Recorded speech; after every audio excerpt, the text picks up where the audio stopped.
वो तो आ गया था 20 मिनट पे, मैं ही उसे नहीं मिल रहा था जानबूझ के। तो वो इनफैक्ट वो अवॉइड करने के लिए अब देखते हैं कंपनी की स्ट्रैटेजी क्या रहेगी। लेकिन हाँ, एक बड़ा कैंपेन डेफिनेटली आता हुआ दिखाई देगा और 20 मिनट डिलीवरी पर दरअसल कंपनी का फोकस है।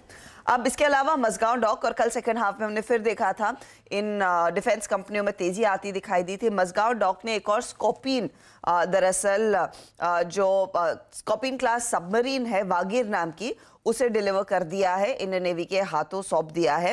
वागिर की खासियत यह है कि अलग अलग टाइप के मिशन ये दरअसल अंडरटेक करेगी, जिसमें anti surface, anti submarine, intelligence gathering, mine laying, area surveillance अतिरिक्त शामिल है।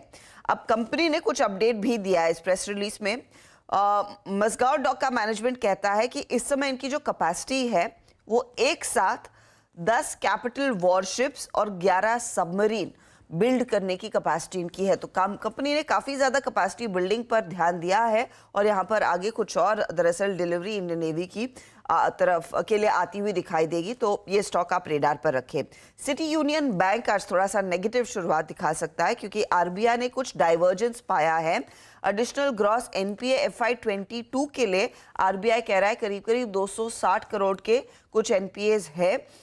इन्होंने ऑन साइट इंस्पेक्शन किया था, कुछ इवैल्यूएशन किया था पिछले वित्त वर्ष के लिए और वहां पर ये पाया गया है। मार्च एंड तक, FY22 मार्च एंड तक कंपनी ने जो प्रोविजनिंग की थी ना, वो थोड़ी बहुत करीब करीब 40 करोड़ की ही थी। अब ये और एडिशनल एनपीएस और डाइवर्जेंस जो पाया गया है उसके लिए बैंक किस तरह की तैयारी करेगा, उस पर अब मार्केट रिएक्ट करता हुआ दिखाई देगा। एक थोड़ा सा नीजक रिएक्शन आ सकता है शुरुआती कारोबार में। इसके अलावा आज रेडार पर रखिएगा आप जाइडस लाइफ, इप्का लैब्स जैसी कंपनियां। हालांकि नेपाल का मार्केट है तो बड़ा छोटा, लेकिन नेपाल ने प्रोहिबिट किया है करीब करीब 16 भारतीय फार्मा कंपनियों को, ये भारत से इंपोर्ट नहीं होगा। खासतौर से इन फार्मा कंपनियों में नाम जाइडस, इप्का जैसे प्लेयर्स का निकल कर आया है।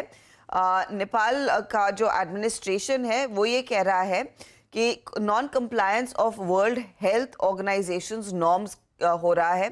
ये कंपनियां उन नियमों को पालन नहीं कर रही हैं, इसीलिए इनके प्रोडक्ट्स पर रोक लगती हुई दिखाई देगी। श्याम मेटालिक्स की तरफ से भी एक अपडेट है। इन्होंने जो मित्तल कॉर्प का एक्विजिशन करना था वो पूरा हो चुका है।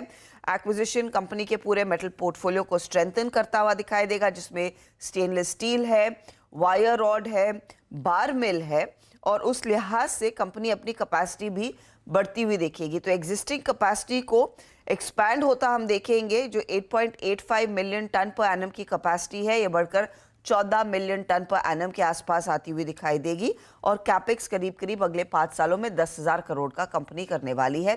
तो ये स्टॉक भी आज रेडार पर। हीरो मोटोकॉर्प ने एक नई गाड़ी लॉन्च की, 1.26 लाख की कीमत है। ये x pulse 200T 4 valve motor bike है, तो वो स्टॉक रेडार पर। और आज स्पेशलिटी रेस्टोरेंट की बोर्ड बैठक है, तो उस पर आपकी नजरें वैसे भी होनी चाहिए। फंड रेस को लेकर कंपनी आज मीट कर रही है। रखिए ये तमाम कंपनीज को अपने रडार पे। जुबिलेंट फूडवर्क से याद